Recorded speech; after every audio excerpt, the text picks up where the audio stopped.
Welcome back, ladies and gentlemen. Today I'm going to be showing these Cosmos. As you can see, beautiful curiosity and dramatic summer border plant. Absolutely love these. These are absolutely divine when they come out.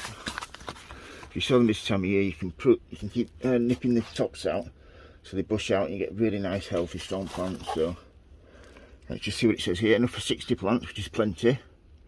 Remarkable pretty flower with petals rolled into fluted tubes of colour over a feathery foliage. Unusual and interesting subject for beds, borders and cuttings. Here's what it says.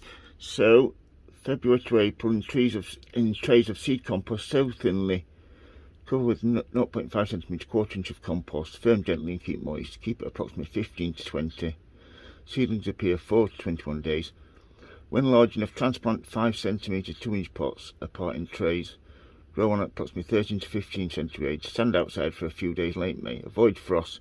Transplant 30 cm 12 inches apart into flowering position. Keep moist and weed free. Flowers June to October. Well, if you plant them this time, you should start flowering a little bit earlier than that. So yeah, see what I'm using. I've run out of my small trays, so I'm going to use a big tray here. I'm reusing. This has just had some cornflower seedlings in. So I'm reusing this. People always ask me, can you reuse it? Yes, you can, as long as you've not been putting a load of feed in it, because that will just poison your little seedlings. They want to basically like a neutral sort of medium with not much feeding at all. But yeah, really good quality. I've broken it all up. I'll be covering it with these tops. These tops are normally for half trays, but they'll cover it. They'll do a good job. The other thing about Cosmos as well is that they tend to start sprouting quite early, so they can come after a few days. First of all, let's get the tray filled. Right, let's get the tray filled first. Yeah, like I said, I am using this compost again. It's not had any feed on it. I've broken it up really well. So this will just show people that so you can't use it, you can actually use it. What I tend to do as well, if it has had feed in it, I'll stick it in a big pot with holes in it and just run plenty of cold fresh water through it, and that will bleach out most of the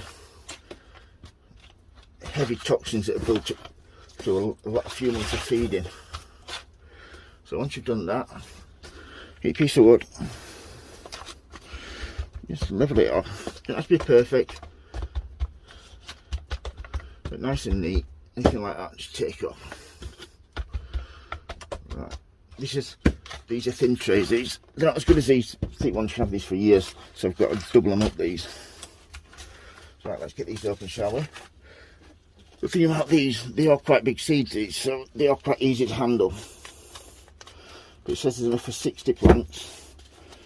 Don't really need half of that really, so I'll save half for later. Hope everybody's keeping okay. Been a really nice day here in sunny South Yorkshire. And a couple of days of nice weather in fact. Look at the size of those, they are brilliant those. Get a bit closer. Really easy to handle. You can do these quite easily, spread them out when they're this big. Try not to get them. You want to get nice and roughly spread out. Spill a few on the bench here. A few more.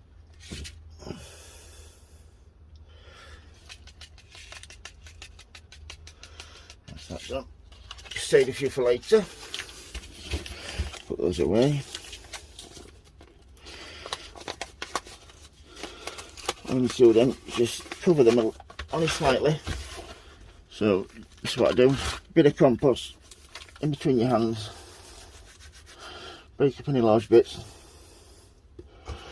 down here, like so. As you can see, I'm running out of compost. I've got some more coming in a few days, but I get through so much of the stuff.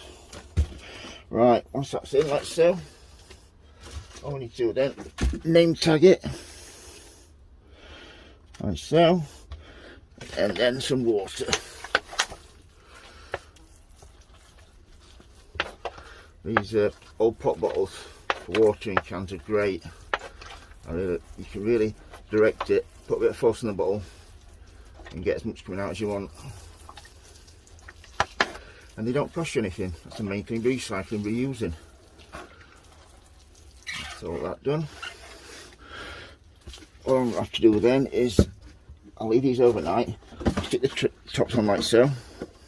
I'm going to just try this without actually putting it, because with having the lids on, I'm hoping there's going to be enough moisture comes through without having to stick it in my watering tray. So I'll move them over here. Like so. Right, so these, right, so I'll spin round. These have gone onto my bench here. Everybody who watches my channel knows that I've got 3 heat mats there. I've coatboard underneath it to insulate it. Just that saves a lot of money with the heating the thing. It's just a mile just to waterproof it on top. And here we go. These don't fit perfectly, but they should fit good enough to keep most of the moisture in. I'll just check it tomorrow. It might need another water, it might need a bath in the watering trays, but we'll see. So yeah, that's how to sow and grow cosmos. If you've got any questions to ask folks, if you like the videos, please subscribe. And as always, happy sowing, happy growing. Say bye, monkey. Bye, monkey.